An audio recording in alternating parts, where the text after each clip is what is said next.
Tropical cyclone. Tropical cyclones are a natural phenomenon which can cause severe damage over a wide area. The dominant feature is the center, known as the eye of the storm, which is the area where the wind is calm and the weather is good. It might have few clouds and rain and be surrounded by a wide area with a radius of several hundred kilometers.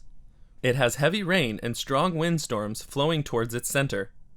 So the areas where the tropical cyclone moves through will have clear weather at first.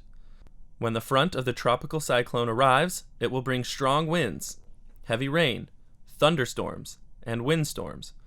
When the eye of the storm arrives, the sky will be clear again.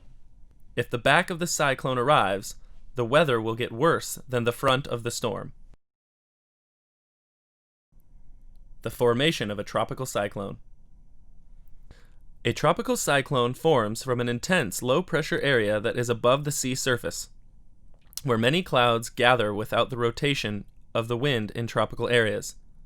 When an intense low-pressure area is in favorable conditions, they will develop further until circulation of the air appears clearly.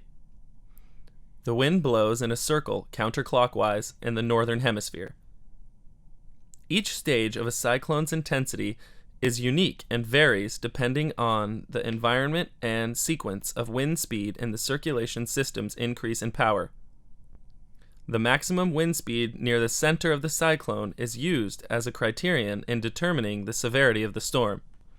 In the northern Pacific Ocean on the west and the South China Sea, classification is determined by international standards as follows.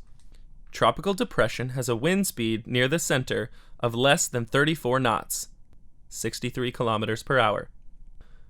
Tropical storms have a wind speed near the center of more than 34 knots, 63 kilometers per hour, but less than 64 knots, 118 kilometers per hour. Typhoons have a maximum speed near the center of 64 knots, 118 kilometers per hour, or more.